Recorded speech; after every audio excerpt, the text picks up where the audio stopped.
Action, c'est ça. Frédéric Brendel, Lilian Calmejean, bonjour. C'est la grande première, première course sur Nouveau 19. Également la première course de la nouvelle Coupe de France DJ Series, United Series. Quel est votre état d'esprit à la veille de cette rentrée? D'y arriver, quoi. Je laisse mes aînés commencer. Moi, tu vois, ça commence comme ça. Non, on est motivé. On s'est eu plusieurs fois au téléphone. Enfin, je sais pas, moi je l'attendais. Il arrive après moi. Alors, je sais pas si c'est un. Je sais pas, je suis arrivé avant. On est d'accord à l'hôtel. Hein, c'est vrai. Ouais, très bien. Et je l'attendais avec impatience. Il est là, il est en forme. C'est un mec que j'adore et tout. Donc, ça va le faire, quoi.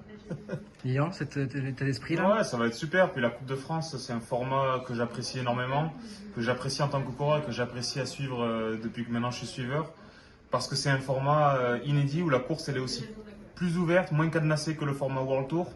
Et il y a ce mélange où il y a des noms qu'on va avoir du mal à prononcer peut-être, des noms qui sont moins connus parce qu'ils sont aussi des fois issus de la dévo et qui sont lancés sur des courses comme ça, qui vont se révéler. Et à contrario, d'autres qu'on connaît plus, qui vont confirmer et étoffer leur palmarès. Donc la Coupe de France, franchement, on va se régaler. Quel est le dispositif prévu pour demain pour la grande première sur le Grand Prix de Marseille, la Marseillaise? C'est beau, hein, c'est 2h30 de direct quand même. 2h30, prise d'antenne en plateau avec Lilian. On a un petit dispositif qu'on va mettre en place. On essaye à chaque fois de mettre en valeur les 5 favoris. Et puis des interviews enregistrées qu'on va dispatcher dans le direct. Les interviews à l'arrivée seront faites par Monsieur Calmejean. Donc je tiendrai. On voit la guerre un peu là. Ouais, moi je tiendrai le volant aussi au Postcom. Et non, mais ce qui est génial, c'est que en fait c'est vraiment le début d'une aventure. Et déjà on met en place les choses. Donc le direct, 2h30. Et après, tout au long de la saison, on va affiner plein de choses, mais c'est déjà une aventure exceptionnelle. La prise d'antenne est à quelle heure? 14h30, arrivée rendu d'antenne 17h. Et comme l'arrivée est prévue un quart d'heure avant à peu près, on devrait être bien avec les podiums. Au revoir, merci. Prochain rendez-vous, ce sera à Denain. À Denain, mais... Ça va permettre de faire connaître un peu la chaîne Nouveau 19, lancée en septembre et qui ambitionne de devenir référente sur le cyclisme. Cette chaîne, effectivement, elle est toute nouvelle, mais c'est la TNT gratuite. Donc ça veut dire qu'elle est accessible absolument à tout le monde. Les objectifs de la chaîne, qui a été finalement une émanation du groupe Ouest France. Ouest France, c'est un savoir-faire des territoires et on le sent bien hein, depuis le début de l'histoire de cette chaîne. Il y a des beaux rendez-vous, on a des infos, etc., où il y a une grosse place qui est laissée au territoire. Voilà, une chaîne généraliste. Et le cyclisme, finalement, s'inscrit complètement dans cette idée par rapport au cahier des charges qui était présenté par le groupe à l'attention de l'Arcom. Donc moi je peux pas parler en lieu de la direction en place de la direction parce que je suis nouveau, je viens d'arriver, mais on a bien compris que le cyclisme et notamment la Coupe de France incarnait complètement l'objectif de cette chaîne Nouveau 19. Frédéric, vous allez renouer avec le commentaire cycliste qui est vos premiers amours quelque part? C'est-à-dire que c'est le sport que j'ai le plus pratiqué, le cyclisme. Et au moment où je suis arrivé sur les chaînes de sport, j'avais 2 amours. J'en ai 3 maintenant, c'est-à-dire le cyclisme, le handball, j'ai aussi le triathlon. Mais on va dire que le cyclisme, c'est une histoire personnelle. Moi, je n'ai pas trop connu mon père et ma mère s'est mariée. Alors j'étais très très jeune avec celui qui est devenu mon père de cœur et qui était un cycliste amateur de très haut niveau. Et en fait, j'ai comme ADN de mon père de cœur le cyclisme. Voilà. Donc il y a une vraie passion pour ce vélo, un lien très particulier. Et effectivement, on était dans les années 99 jusqu'à 2006 au suivi de la Coupe de France. Et ça a été une aventure exceptionnelle parce qu'à l'époque, les pauvres Français, mais lui il arrivait après Lilian, donc ça va, mais je me souviens des Pierrick Fédrigo, Sylvain Chavanel, Thomas Vauclair, Sandy Cazard. Sandy il aurait dû gagner le Tour d'Italie si à l'époque il n'y avait pas un cyclisme à 2 vitesses. Et nous, on était là, et sur nos chaînes, AB Sport, Pathé Sport, Sport Plus, en fait, on était la chaîne où les Français gagnaient. On a développé une relation vraiment très, très, très sympa avec les Pascal Chanteur, etc., Laurent Brochard, Patrice Algan. Donc moi, je suis très, très heureux de les retrouver. Alors, j'ai repris un peu le cyclisme sur une autre chaîne gratuite, mais il y a déjà du monde en place. Donc on va dire que entre ma dernière course, j'avais commenté les JO de Rio 2016 avec la victoire de Greg Van Avermaet, et puis mon retour en 2022 sur une autre chaîne avec une première étape du Tour de Pologne. Là, c'est un vrai programme avec 14 manches et des super consultants. Parce qu'il y a Lilian Calmejane, mais il y aura aussi Jérôme Coppel. Voilà, j'ai un duo exceptionnel en alternance. Je suis le plus heureux du monde. Ouais.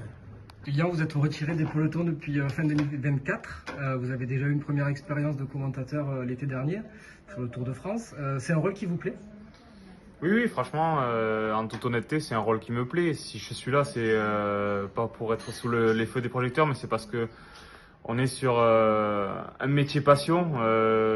Moi, j'ai eu un destin où je suis passé professionnel, mais rien ne me prédestinait à l'être. Donc, c'est vraiment la passion qui a guidé ma pratique. Après, on s'aperçoit en étant professionnel que on est quand même dans le monde de l'entreprise et qu'il y a des difficultés par rapport à ça. Mais le vélo, c'est clairement ma passion. Aujourd'hui, je pratique encore énormément. Et je suis très actif sur le vélo et en dehors, et regarder les courses, suivre les coureurs, c'est vraiment quelque chose qui est pour moi assez naturel en fait, puisque c'est quelque chose que je fais sans forcément concevoir d'en faire mon métier. Donc dès que j'ai eu l'opportunité, ça a bien matché. Et aujourd'hui, c'est vraiment un rôle que je prends à cœur et que j'ai envie de développer. Donc ce duo avec Frédéric, il tombe à pic.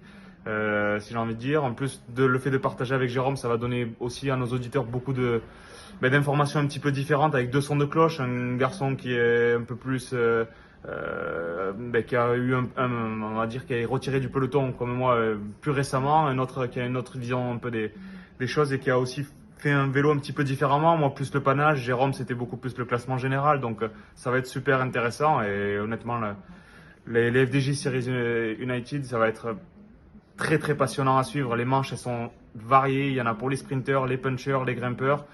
Et il y a toujours eu un vivier de talent qui émane de ces courses-là, qui derrière ensuite brille au plus haut niveau. Et notamment quand on pense au niveau en vélo, on pense au Tour de France. Donc on va suivre ça avec grand intérêt. Comment va fonctionner votre duo? Alors, déjà, Lilian expliquait à la fois son parcours, celui de Jérôme Coppel. Moi, je vois un point commun entre ces deux garçons. C'est qu'ils ont une personnalité forte, singulière. Et je voulais des gens qui aient leur personnalité. Moi, je leur redirais à chaque fois, et c'est ce que je dis à mes élèves, parce que je donne aussi pas mal de cours aux jeunes journalistes, je dis le style, c'est l'abandon de tous les styles. C'est Jules Renard qui a dit ça. Le style, c'est l'abandon de tous les styles. Et eux ne vont pas chercher à copier d'autres styles, parce qu'ils ont un style fort. Et c'est ça que je voulais absolument. Ce sont des gens aussi avec qui j'avais pu échanger lorsqu'ils étaient cyclistes. Bon, Jérôme, depuis aussi qu'il est consultant, on s'est croisés dans les médias. Et il y a un truc humain. C'est des gars, moi, qui m'intéressent. Et avec qui je peux recréer les liens que j'ai développés avec Greg Anquetil au handball, avec Cyril Guimard, Gilbert Duclos-Lassalle au cyclisme et tout ça. Donc j'ai mon Gilbert Duclos-Lassalle, Lilian Calmejane, et j'ai mon Cyril Guimard, Jérôme Coppel. Et donc ça c'est un point. Et puis troisième point, évidemment, les deux ont un parcours exceptionnel, et notamment sur ces épreuves françaises. Alors je pense que les deux vont apporter des choses, oui effectivement, complémentaires, mais ils apporteront leur vision et ils parleront avec leurs mots. Et vous verrez, ça sera un ton vraiment très identifié. Et c'est un petit peu ce que je voulais, quoi. Donc je suis très content de les avoir tous les deux. Est-ce que vous avez déjà fait des essais au micro, ou vous allez vous jeter dans le grand bain directement demain? Non, pas d'essai. Pas d'essai. Au talent. Ouais. Non, pas au talent, pas du tout. Mais déjà, après, si je peux rebondir sur tes propos, ça a bien matché. Il y a un bon feeling. Puis On parle de commenter une course cycliste, on parle beaucoup de passion. Et quand il y a la passion et l'entièreté du personnage et qu'on a envie de retransmettre ça à la télé et à nos auditeurs, je pense que déjà il y a une grande partie de la promesse qui a été tenue. Après, il faut, ça dose aussi on va dire, d'humour, ça dose aussi de réflexion, ça dose de connaissance.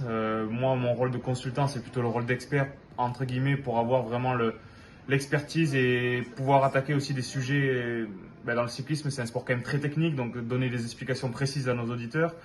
Et Frédéric, il va imposer sa partition et moi, je vais pouvoir énormément apprendre à ses côtés parce que l'expérience aux commentaires, il y a quand même un sacré palmarès dans ce domaine-là.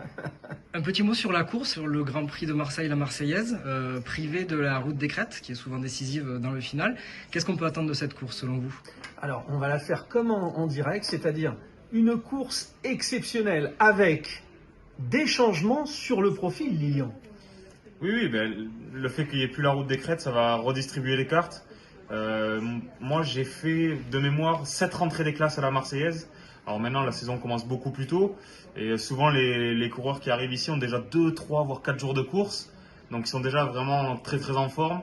Mais il y a eu des années où il y a eu du vent, il n'y a eu que la gineste. C'est vrai que ça redistribue les cartes et notamment, on pense aux sprinteurs qui sont en forme. C'est-à-dire les sprinteurs qui vont passer des bosses et qui sont déjà affûtés en début de saison.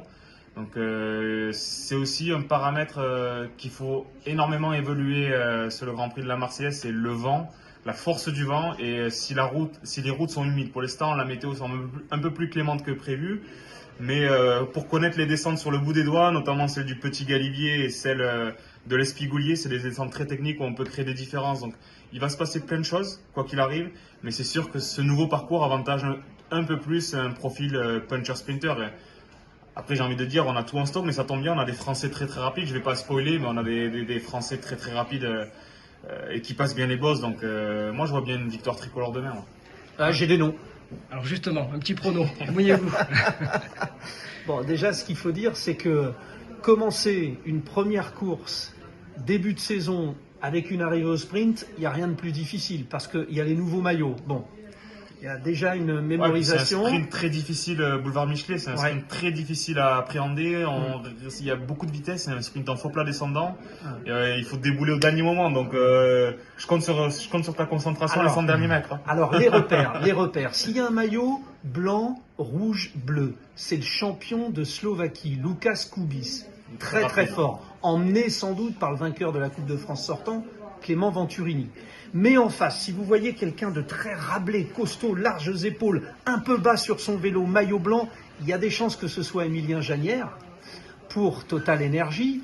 Enfin, j'ajouterais, et c'est la surprise du chef, on l'a eu en dernière mouture, Gerben Tyson, c'est comme ça qu'on prononce, comme ça, ouais. Transfuge de l'Auto Intermarché jusqu'à Alpecin. Et si je vois un maillot bleu, encore un de plus. Ah, lui, tu le reconnaîtras. Il est bien costaud. Ouais, mais les maillots bleus, il y en a beaucoup. Hein. C'est vrai. Voilà. C'est vrai. Donc là, comme ça, et je n'oublie pas évidemment les petits gars de Cofidis. Alors, Cocard ou Renard, parce que j'aime bien aussi Renard, Alexis Renard. Voilà. Bon, plus Biermans, ils ont un Belge, mais bon, on est. Il a bien bossé, hein. Attends, je connais, monsieur.